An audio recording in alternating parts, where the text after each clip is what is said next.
Yeah.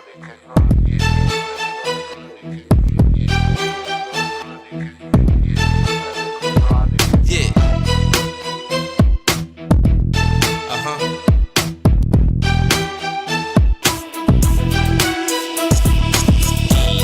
Uh-huh. Uh-huh. Yeah. Uh-huh. Uh-huh. Yeah. Uh-huh. Uh-huh. Uh-huh. Uh-huh. Uh-huh. Uh-huh. Uh-huh.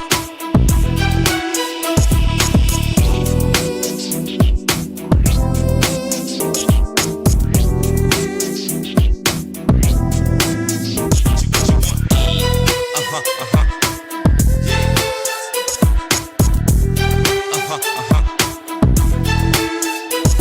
Yeah.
Well, good afternoon, good afternoon, good afternoon. I want to welcome everybody to this afternoon edition of Good Grief.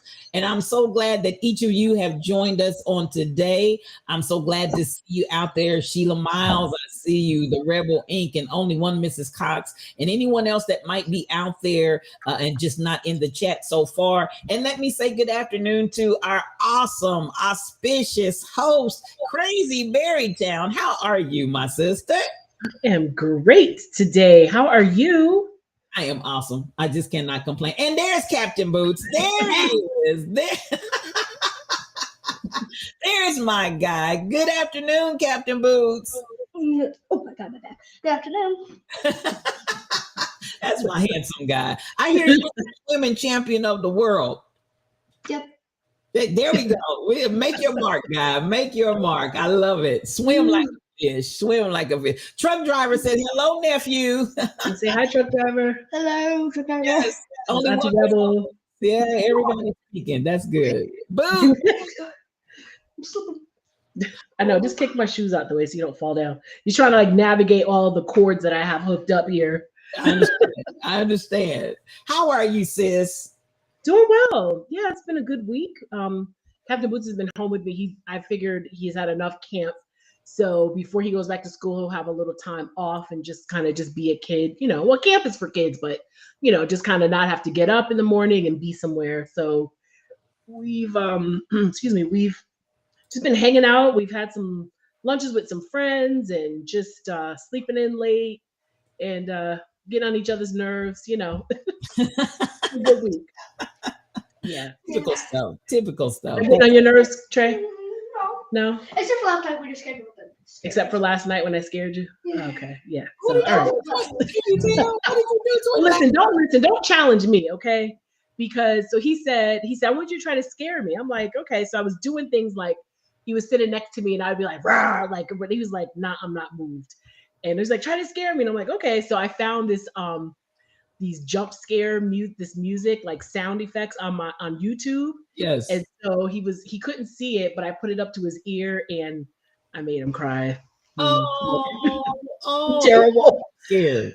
I feel bad, but you listen. He kept saying, "Try to scare me. Look, don't challenge me." So, You traumatized that baby. I really did. I felt bad. I still do. Yeah, but Yeah. We just might be. I don't know. There's something going on. I don't know. You scared that baby out of his boots. I did. He cried. I mean, cried and like full blown tears and the whole shebang. I'm like, oh no, sorry. Oh, Captain Boots. I know, poor thing. Look, but that'll teach him. Well, don't tell me to scare you because I'm with it. You know. I really will. Oh my gosh. So how are you doing? Are you getting more settled in? I am. Well, actually, to tell the truth, I'm still unpacking. Quite frankly. Oh, my phone is ringing. Okay, thank you. Somebody was trying to help me out here. We're going to get Kim in here in just a second. I had the ringer off. Thank you so much, Rebel. How did y'all hear the ringer, but I couldn't hear the ringer?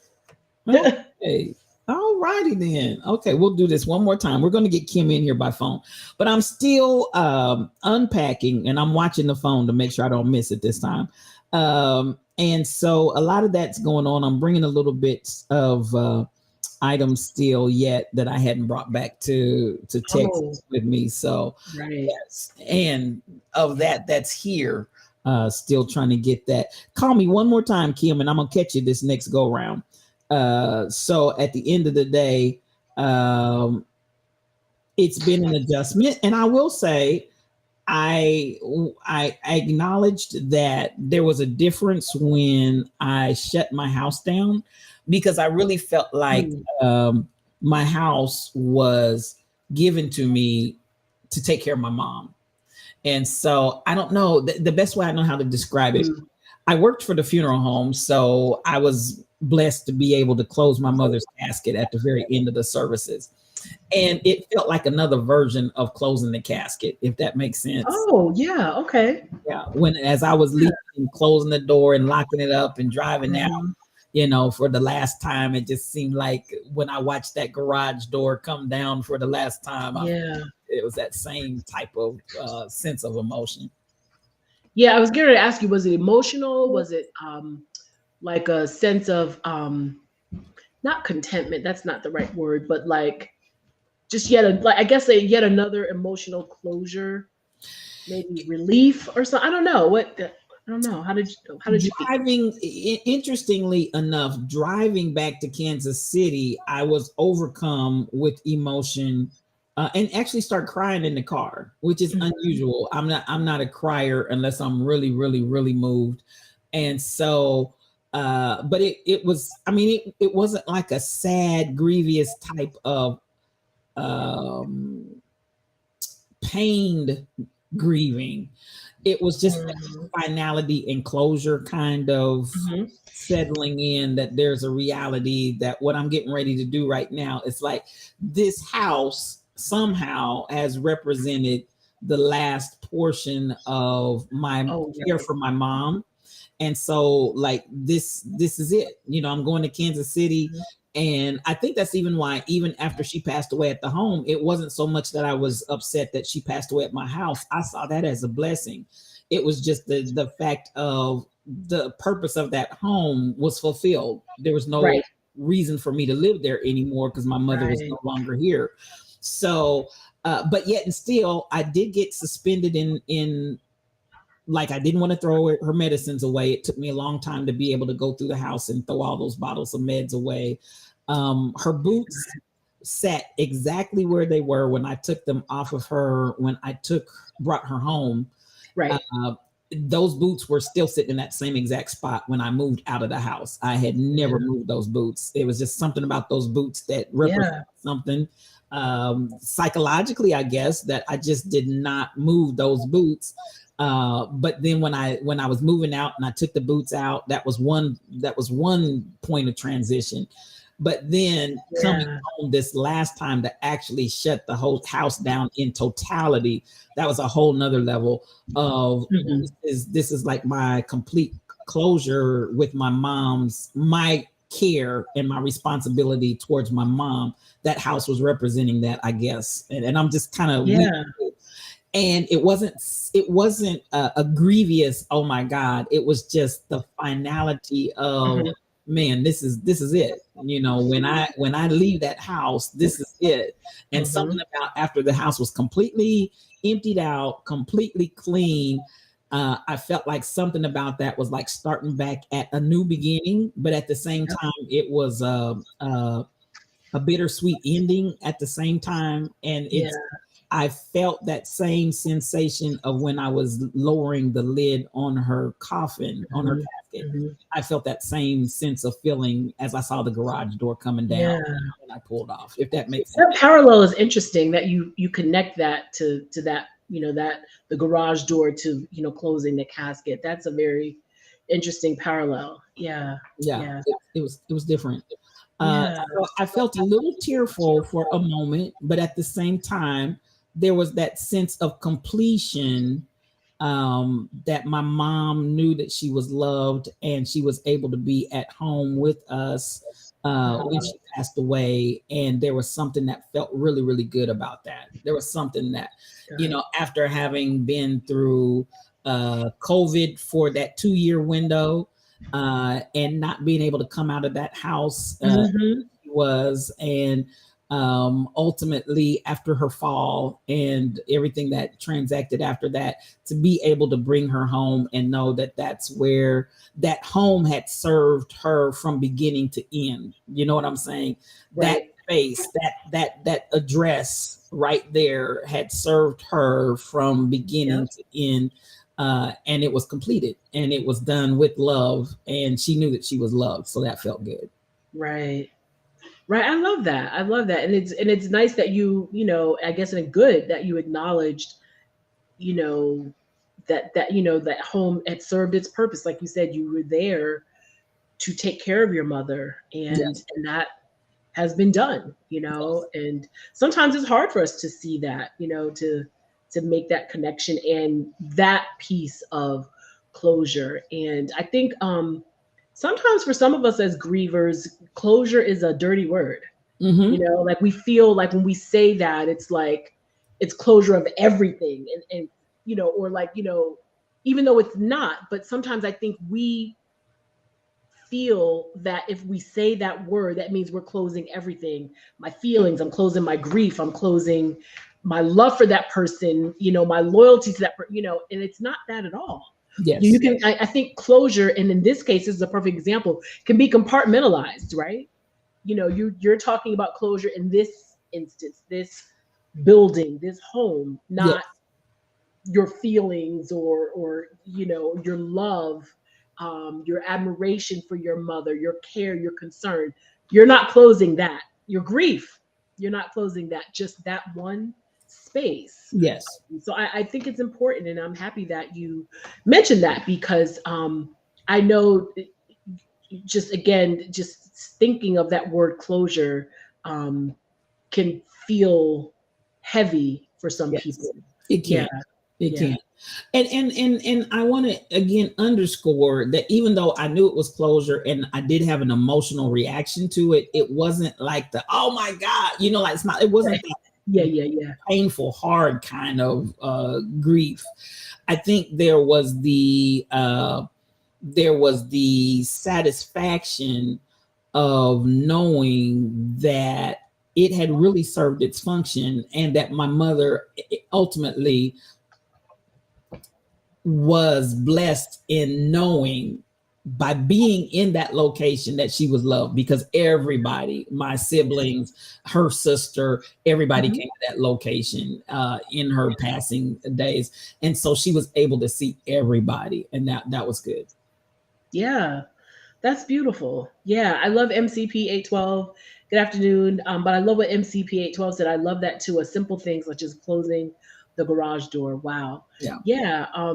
So many things, even little things, right, can be a big not necessarily emotional, as you said, not a emotional, falling out and crying thing, but just a big thing in our heart, in our Yeah. minds, a big moment, sometimes a moment of growth, something so small. Yeah.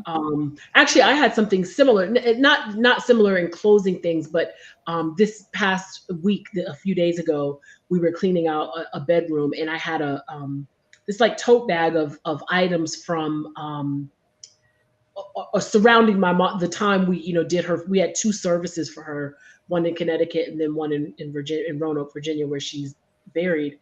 And I had stuff from the funeral home, all the cards Yes. and expressions, all of the little cards from the flowers. I got a Bible from one of the funeral homes, and then I got this. I don't know what I'm going to do with it. I feel bad throwing it away. I'm like, I don't want to throw Jesus away, but it's a crucifix. It's a gold. You don't want to. I'm not a crucifix in my house kind of person. Like I don't. Yes. That's not my jam, right? Yes. So I think I might just donate it to Trey's school, or the church, because he goes to Yes. school. But anyway, but it's beautiful. It's really heavy. It's kind of gold, like brass, bronzy. I don't know, whatever. But I just can't throw it away. I'm like, Jesus, does not belong in the garbage. Yes. Yes. But anyway, I went through just one last time. Actually, I don't think I've read the cards since I received them. So I just wanted to see those people's names, and I went through and my house, y'all, it is a junk hole. Like I just have stuff literally in every corner of this house. So that was my one small act to get rid of something, right? So I said, why am I keeping these cards? Because I used to do that with birthday cards, and like we had our wedding cards, baby shower cards. I would just keep them for what? But let me tell you what, I'm glad I didn't throw them out in one fell swoop, like just take them and throw them away. Why? Because I found a ton of money. Oh my God. Listen, I was like, oh, this is nice. This is from so-and-so. And then I'd open up another card. $50 will fall out. Boop, boop, boop. Another $100 will fall out. Boop, up, boop, boop. What? Anyway, but going through those cards though, I said I'm going to look at them one more time. I just wanted to see people's names, and some people wrote really nice things. And, yes. And then I threw them away. And but I felt good though. I read them, and it was just sort of that, not necessarily closure, but I guess maybe a small closure, like because I just kept them, and they were just sitting there. They were just sitting in that room, in this bag with all the stuff that I haven't touched in 5 years. It'll be 5 years next month. So I didn't feel sad, actually. I felt a little emotional, but it was more so the kind words that people said. Yes. And I was sort of nodding. As I was reading, I was nodding. Yeah, that's true. Like they would talk about my mom and how funny she was. And one person wrote how, who am I going to go to casino with? And I giggled, but it was nice though to read it, close it, find the money, of course, but then move on, and just throw them away. And of course I kept things there were a couple of cards that I kept that I thought were really beautiful cards. And then there were some cards that had some really nice things in there, because I'm a bookmaker. I like to make photo books on Shutterfly. Yes. And so what I'll do is I'll take a picture, just get like a screenshot, like grab a shot of it on my phone, and then add it to the Shutterfly, and then I'll throw it away. So I saved a few of those things, but just to be able to go through those things made me feel like I don't know, it made me feel like I had kind of grown a little bit, like I can do it. I can go through these things and throw them away, those cards. Yeah. Kim Pops would say you were acknowledging the condolences from people that loved you and your mom. Yeah.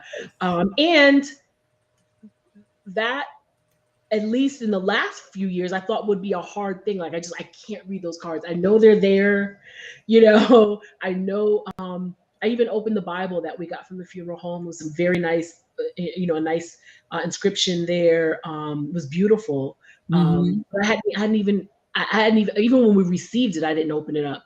I just got it. Thank you so much. And then gave it to whoever was around me. So I hadn't even read that. So that was my first time doing that. So I felt in a small way that was some form of closure. Yes. And it felt good, actually. It felt good to, and it also felt good just to just see what people wrote and the kindness that they offered and showed at that time. It was actually really beautiful. Um, Yes. yeah, so it was pretty nice. Yeah, phases of closure. SK8843. Good afternoon. It says phases of closure, and I just missed it. I just It's a lost really it. helpful mindset. Thank you very much. The chat is moving. Thank you guys. It's moving. It's Right, Kim? I'm not throwing Jesus away. No, the crucifix is cute though, but I'm not a, we don't have that in our house really. We got a couple of rosaries around here because of Trey being in Catholic school, but that's it. Um, so yeah, that I think this is a good chat. I always say every week, like, I always try to think of something we can touch on, but I think we're yes. there. So you all out there in the chat, what does closure mean to you? And have you felt, with your loved one or loved ones passing, that you have in some compartmentalized way? Again, remember, we're not saying closure is you close off, okay, I'm better, moving on. That's not what we're saying. We're just saying maybe it might be something that like cleaning out something or acknowledging something, addressing something. Maybe there's some business that you've handled to sort of close out that portion of your Mhm. loved one's life. But what does closure mean to you? And tell us how you have experienced closure, or in what ways you feel you've gotten closure, and how did that make you feel? Now, because for some people, closure sucks, right? I mean, let's just be real. It feels bad to some people. Mhm. Uh, Especially when you're thrown into thrown into a loss, or and then the subsequent closure that might come with that. So talk to us today in the chat about closure on your end. Yes, phases of closure or moments of moving Yes. forward. Yes. Yeah. And I think we talked about that here, didn't we? There's that video you show, the difference of there's a difference between moving forward and moving on. Mhm. That video you showed a few months ago. Yes. So please remember that, everyone, that moving forward does not mean moving on. Right. There's a big difference. And yeah, I think, again, I just think about, again, that word closure for some people is really, it's kind of scary.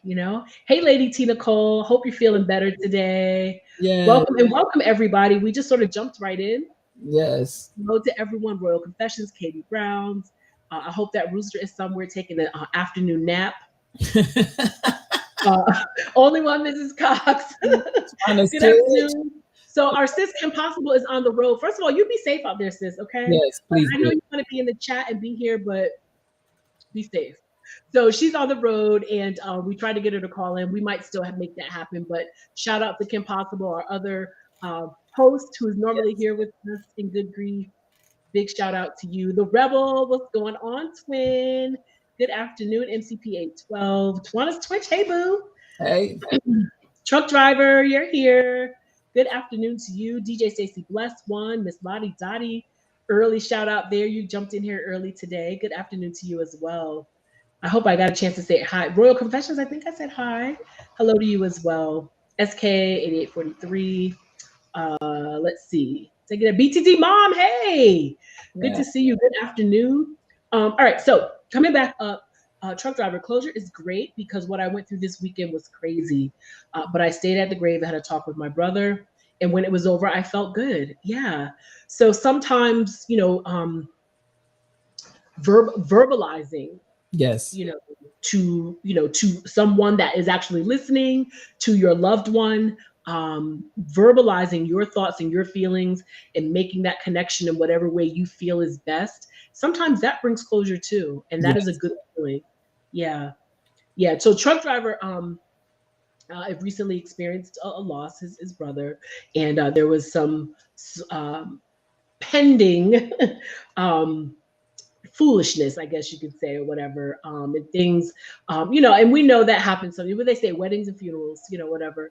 And he just, a truck driver, I have to say, I thought you handled it very well, Yes. and you had a good attitude about it. Like you said, you just stayed out of the fray. You once you had the time at the grave alone, you were able to get some things off your chest and have a chat with your brother, and you feel better about it.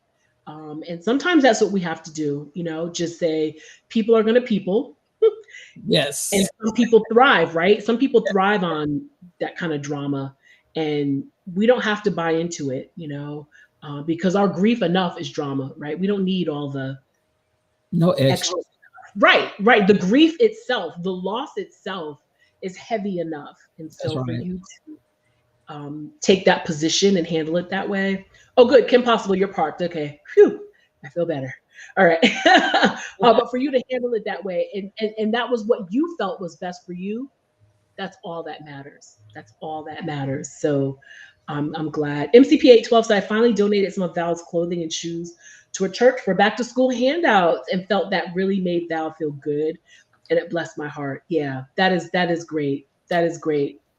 And, to be a blessing to others, to be a blessing to others makes you feel good. This is why I say, so in my, over in Crazy Berry Town, when we have a challenge every week. This week's challenge is to let your light shine. And I said, sometimes, when you shine the light on others, it kind of pops back on you. All right, girl. Yes, she Hey, is. you're here. But yeah, so sometimes when you do things for other people, random acts of kindness, donating things, volunteering your time, that makes you feel good too. And your loved one is looking down and feels that same way as well. So shout out to you, MCP 812, for being a blessing Yes. to other people and letting your light shine. Yeah, that's great. Only one Mrs. Cox. I had to clean up my mom's apartment prior to her passing. I know she would not be able to come back and live on her own. Just never thought that she would pass. It was a grieving process prior to her passing. And that's interesting you say that, because I've heard many people say that their grieving started before their loved one passed. So yeah, that's important as well. Truck driver said it was some bull. Yeah, I know. KB Browns, there's never closure, but there's finally an acceptance that they're gone, and that some of their character is thriving through me. Absolutely. Yeah. And that's what I said before, there's not, closure completely, right? But maybe some pockets of that person's, like closing their house or home up, like I did that with my mom, and cleaned out her place and taking care of their business, all of her finances and, her business, the business part of her estate, I guess. Some of that weighed heavily on me. I think I told you all, I think one, I guess, big closure was ordering her headstone or her marker. It took me forever. Just looking up and trying to decide which one to get, what it should say. It just stressed me out. I cried and cried. I would get on the phone with the woman at the funeral home, at the cemetery, and I would just start crying. And she'd be like, okay, sugar, just call me back. I'll be here, And I swear we probably went through that like 6 times. And so to finally do it, order it, pay for it, and get the confirmation that it was being laid, put down, that part, that one piece, that closure for that made me feel sad, but it made me feel better that it was done. And I wanted her to have that at her grave. So yeah, I don't think there's ever fully closure of that loss. And of course, we're never closing off our love for those people that we've lost. Never. There's never that kind of closure. So I agree. And the fact that we know that they're living, part of their character, their spirit is living in us, proves to us, right, that there's never full closure. And there shouldn't be. Yeah. Let's see. Lady Tina Cole, I'm still cleaning out my dad's things after more than a year. Still have a ways to go, but I've really turned a corner. Okay. That's good. Progress to you. Hey, Den Darn, welcome in. Good to see you. How you doing today? I know Kim Possible with the glasses. I mean, this is the week of glasses this week. STL with your glasses earlier in the week. Kim Possible all fly. I mean, really? Look at that. There she is. Right. Now. There she is.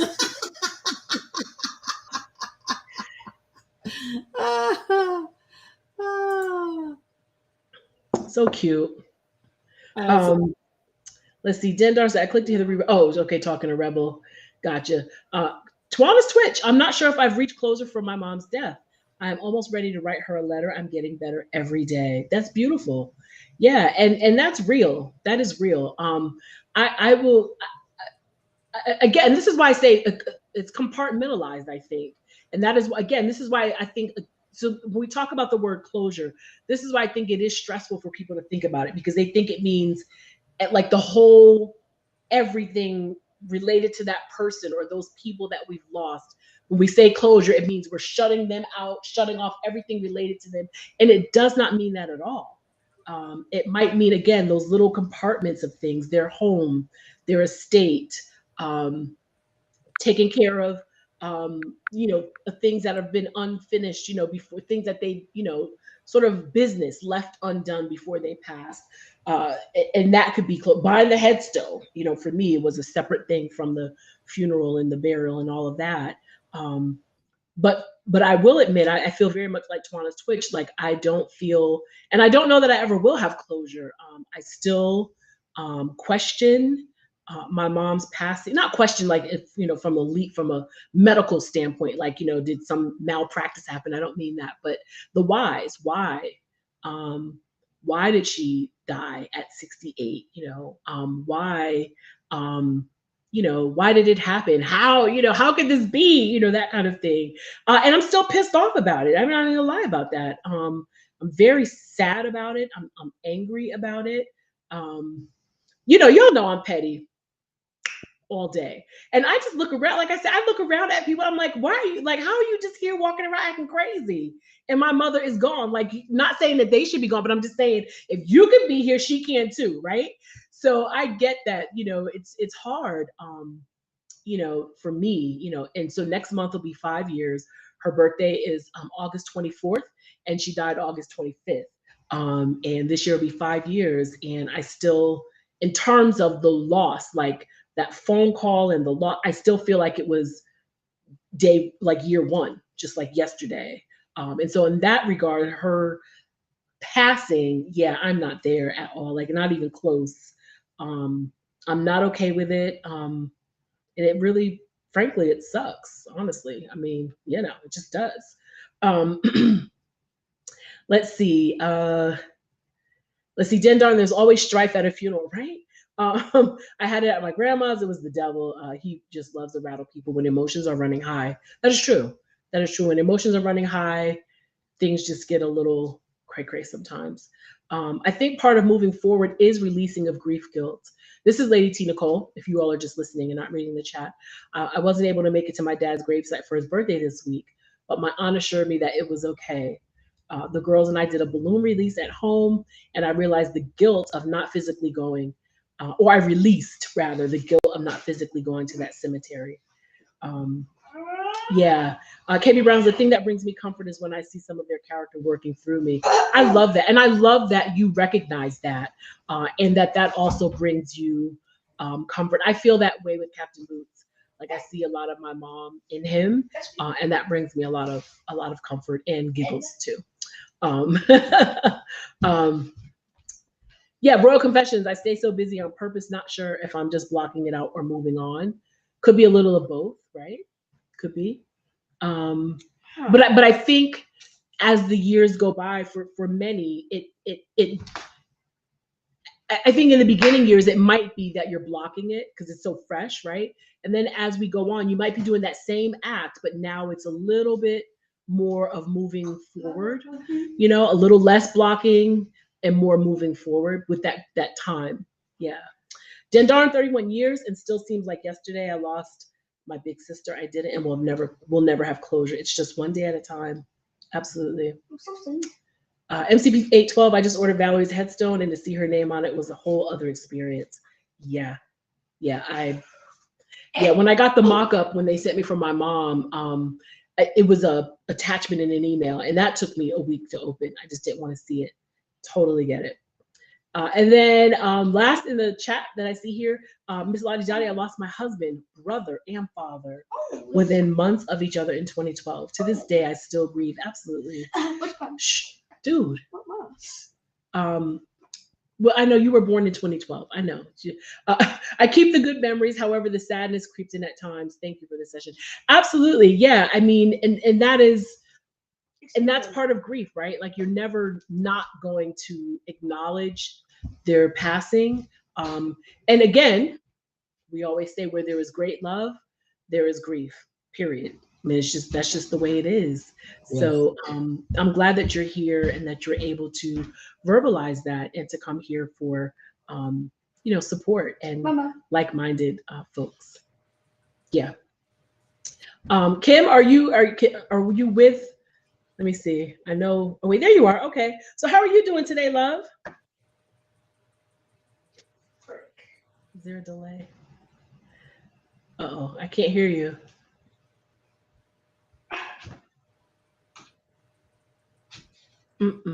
So I think you might be muted. Not you. We're not muted. Who knows? Okay. We'll see if you can just hop in where you can. Yeah. Okay. Well, we're just glad to see your face, though. We're happy you're here. Hopefully you can. And if not, chat is good too. Let us know how you're feeling, how you doing today, what's new. I hope all is well, and your parents are doing well, especially your dad. But yeah, we'll wait to see if you can jump in there. Y'all can still hear me though, right? It's not just yes. Okay, cool beans. All right. It's like, hey. Uh-oh, do I hear something happening? I was looking at something. You all know I love my Instagram grief groups. I can't tie that right now, sweetie. I'm live. Y'all. Dude, I'll tie it when I'm done. I can't do it right now. So on Instagram, I was reading something, and it's funny that sort of what we're talking about today and the things that we feel and that we deal with around grief are the things that people don't see. You all know what an iceberg looks like, and that the symbolism of an iceberg. It's used for many analogies and metaphors, where an iceberg, you see what you see above the water, but the iceberg is ginormous, like way bigger beneath the water. So, for example, in my cultural anthropology class, I teach, when I talk about culture, we talk about when you look at a person, so like you see me in this box on your screen, right? What you see, what you hear me saying, what I'm talking about is only 10% of what makes me me. 90% is what you don't see. And that's an iceberg. What we see of an iceberg is about 10 to 20%. And what's beneath is 80 to 90%. What's beneath the water, what you don't see, right? And that's how it is with grief. People see the funeral. They see we go back to work. Mm-hmm. They see us, managing whatever that is.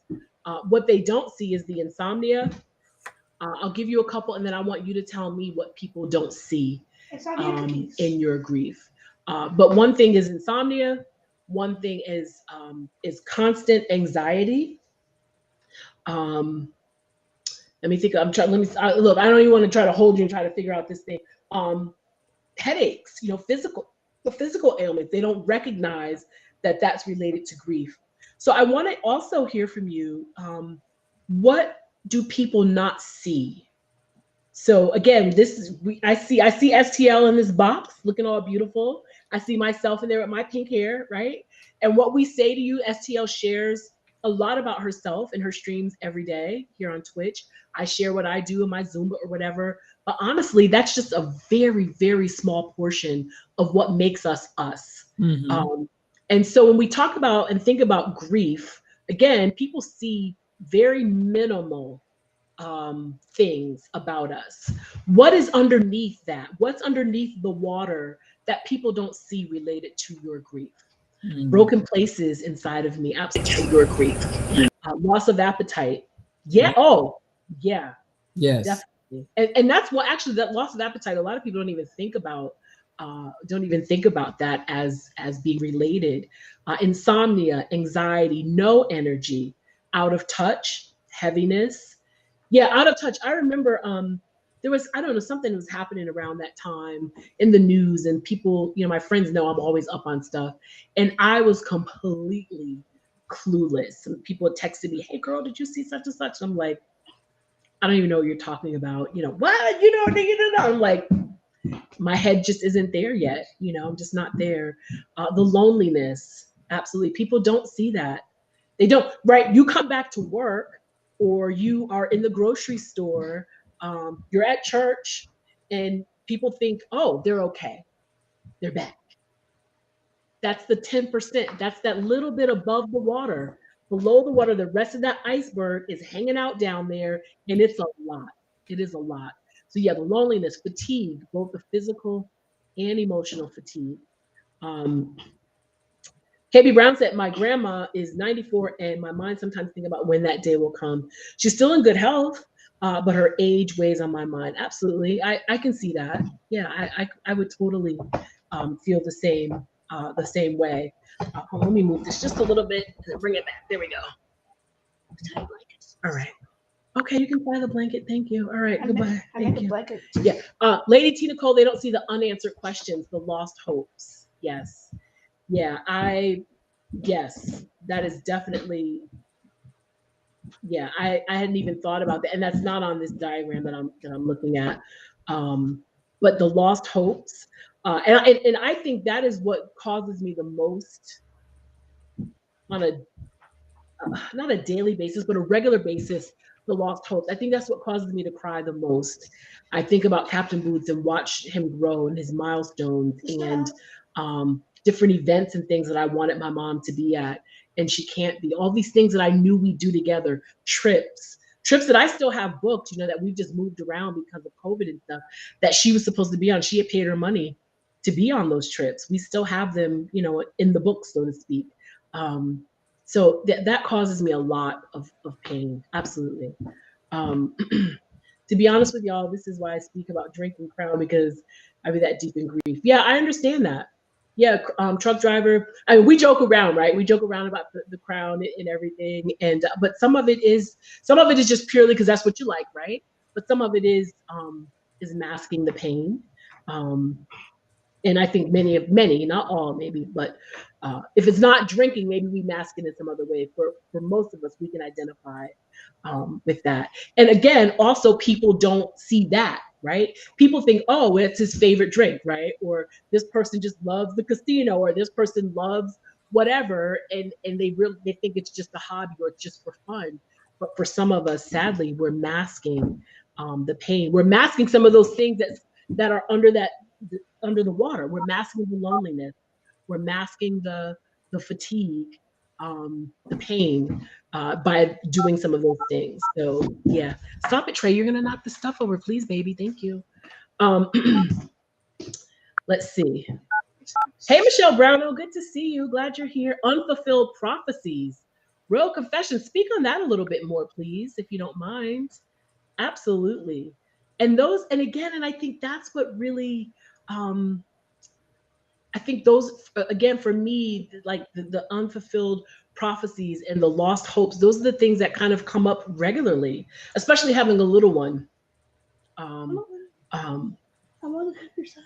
I know you're more than half my size, but you're a little one in terms of age. Thank you. Yes, you're almost 10. I know. So yeah, I think so yeah, and let me see if there's some others that maybe haven't been mentioned yet. So yeah, the physical things, the tight chest, those sudden moments of disbelief, feeling isolated. Somebody said loneliness. I mean, yeah, guilt. Some of us feel guilt, and that's one that I think a lot of people don't share, maybe outside of therapy. You might share it in therapy, right? Because you feel bad that you feel the guilt and you think people might judge you. But that's something that we haven't talked a lot about here. But I can imagine that for many people, that's beneath the water. And guilt for a number of things. There's the survivor's guilt. I think we've touched on that a little bit. Guilt of maybe unspoken or unsaid words. Unexpressed feelings before someone passed. That is one that many people they just don't see. When we talk about grieving.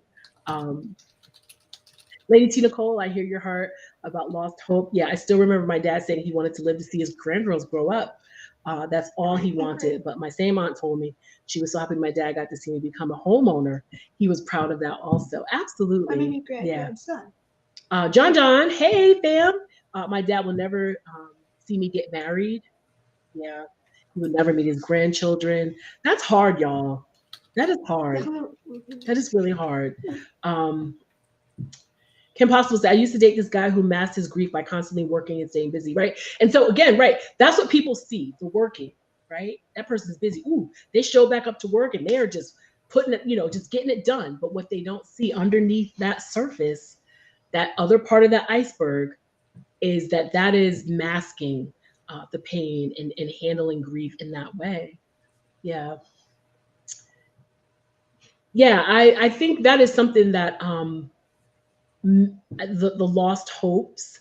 Um, I think many of us we don't give voice to, but we think about it a lot. Like I said, I know, like literally, I will. It doesn't matter. I will cry. I cried at the Christmas program because my mother wasn't there to see my baby sing a Christmas song. I just, I get it. I do. Like, I get it, and that again is something that um, people just don't see. Panic attacks is on this diagram. Crying, just random tears coming up. Flashbacks, staring off into space. I do that a lot. Achy joints, sleepless nights. I do that actually. Um, Forgetting to eat. So I know that was the case for me very early on. It's just sort of trying to just so busy trying to push the hands on the clock to get to the next day that I would even forget to eat sometimes. Nightmares. I have those all the time. Okay, thank you. Go play. Maybe it's gonna have like that stuff with ADHD probably, but still, we don't talk about. Always irritated. Yeah, always irritated. This one I can't see that well. Let me see what it says. Or relationships breakdown. Relationship breakdown. Yeah, so people's relationships with friends, other family members, coworkers, and some of that I think is related to that feeling isolated. So we sort of are over here, and everybody else is sort of over here, and that sometimes causes deterioration in relationships. Um, yeah. So let's see. Kim Possible, the lack of closure regarding things left unsaid or worked out before the passing of a loved one. Yeah, that really again, people think, when you sort of emerge, right? Like, oh, they're back to work, or like when I went back home to Connecticut, oh, she came back after all these years. She must be fine. No, I'm not, but that's the part of the iceberg that they saw. I'm back. I was finally able to, get through it and come back to Connecticut. But what they didn't see underneath was sweaty palms and armpits because I was nervous about being home. Um, I felt this pit in my stomach that I just could not shake. I've been back to Connecticut now twice, and I still haven't driven down the street where my mom lived.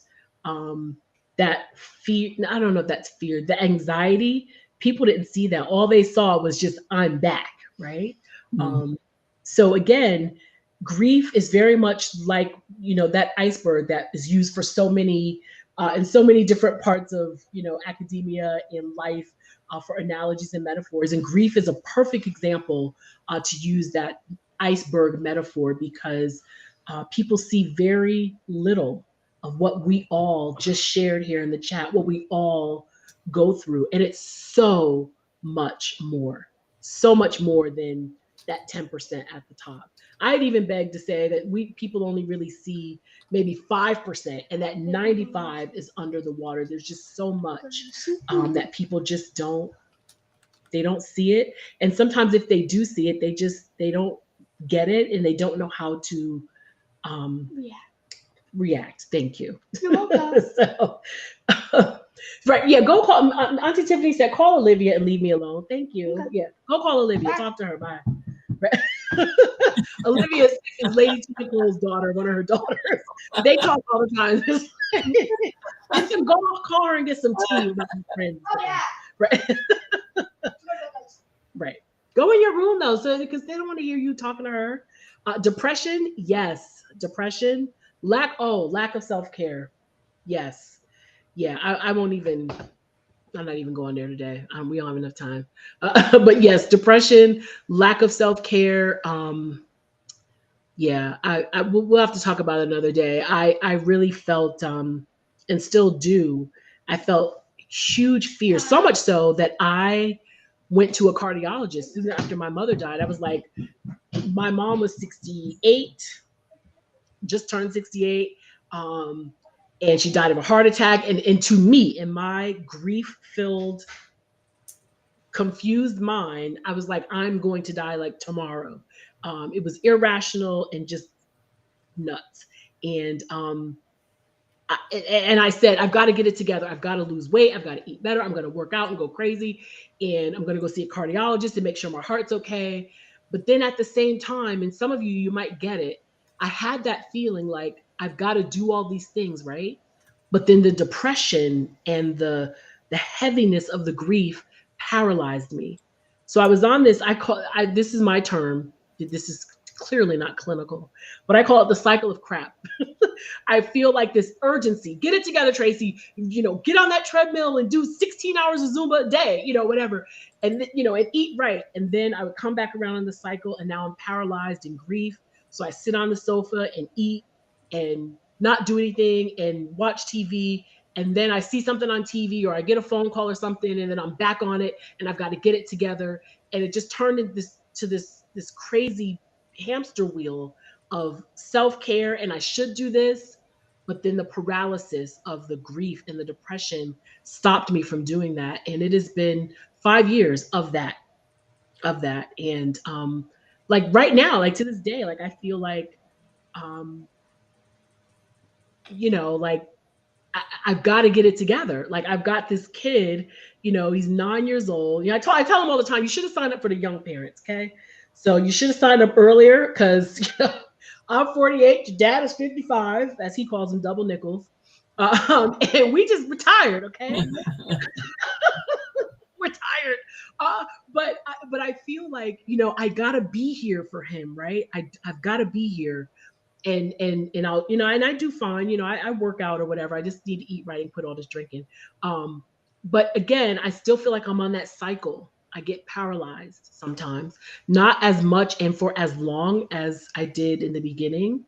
Um, but I get that lack of self care um, is piled up in there as well. Yeah, yeah.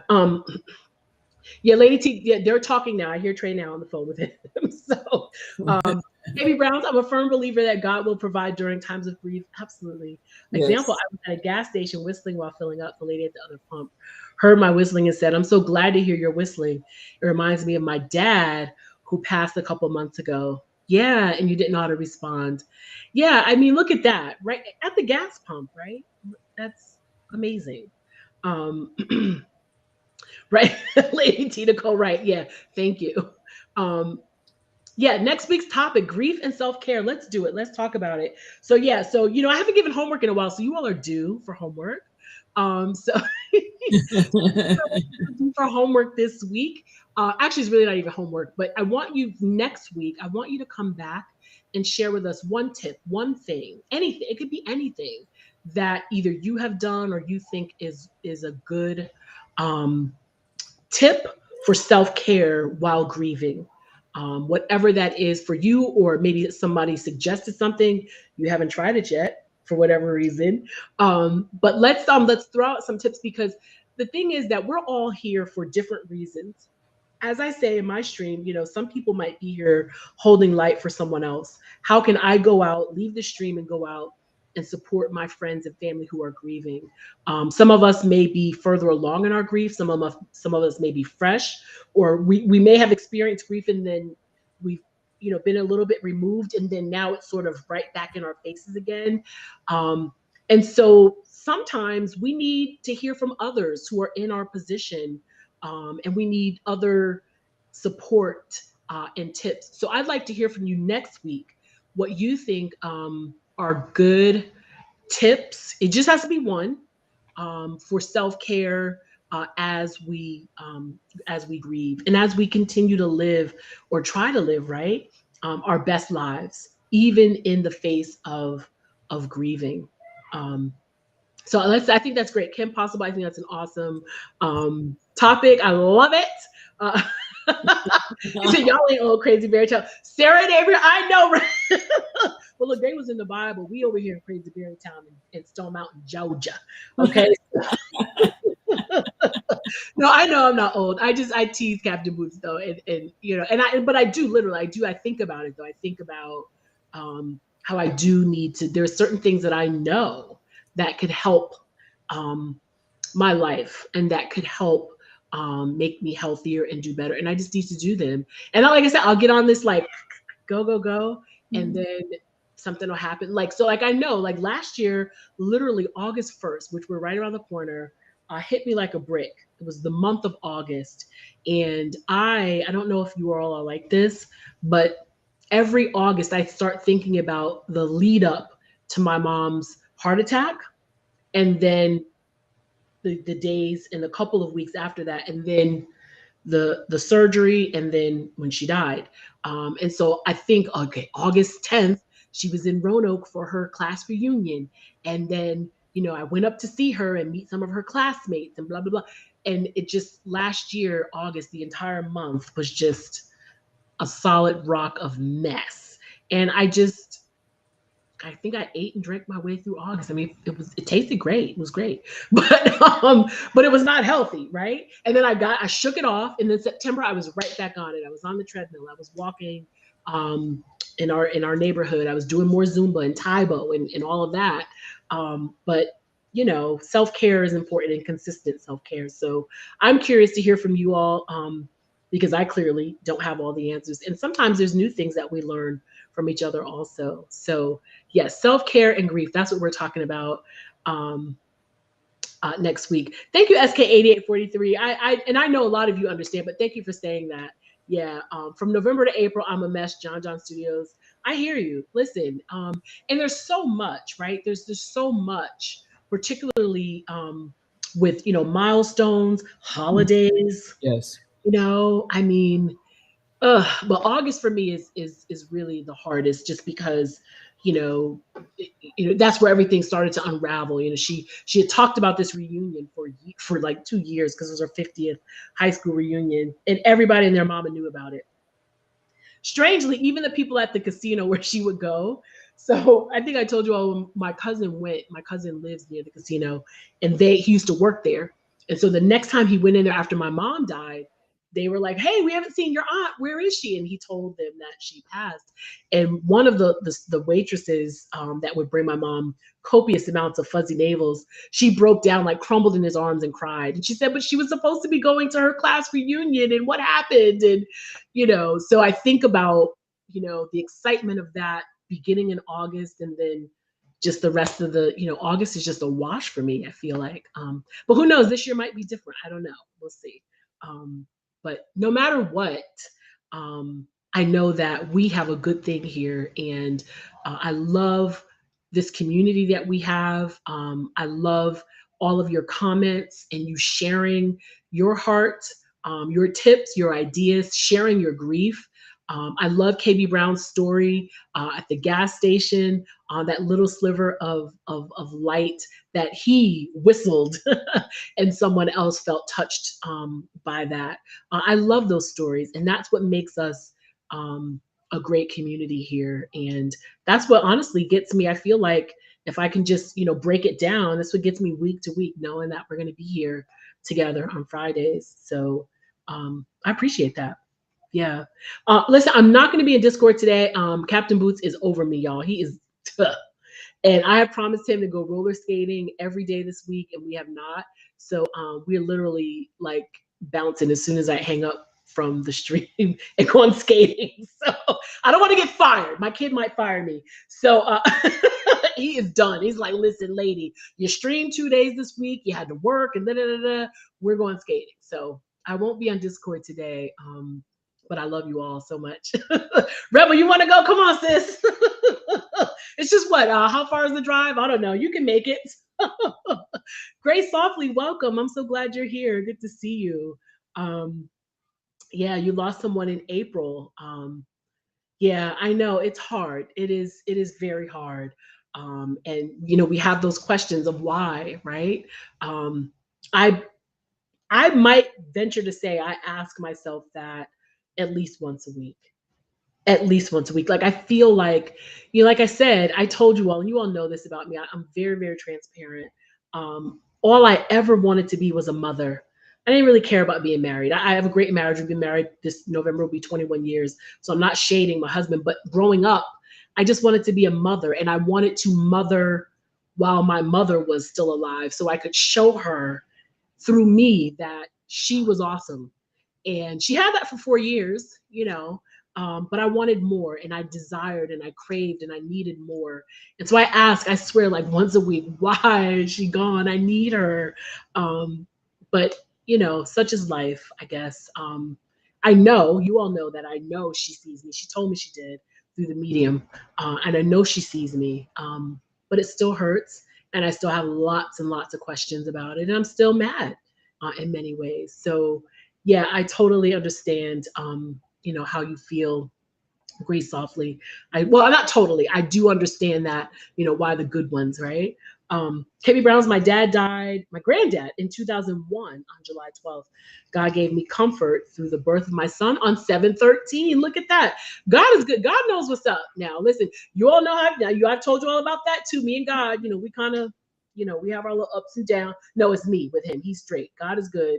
He's not petty like me, but he does know what we need and he delivers every single time. And so you're right, KB Browns. That is beautiful. So yes, let's see. Okay, so Kim Possible, you guys, she will be in Discord. Actually, when on our way to the skating rink, because you all know I'll be in Discord in the car. So I may jump on in the car, but it'll take me a second because we need to get our socks and stuff ready for the skating rink.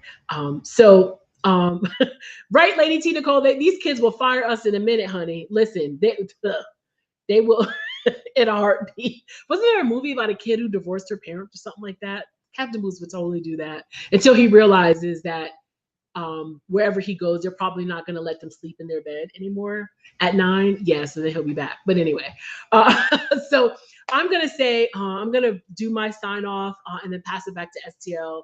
Kim Possible, if there's anything you want to add in the chat.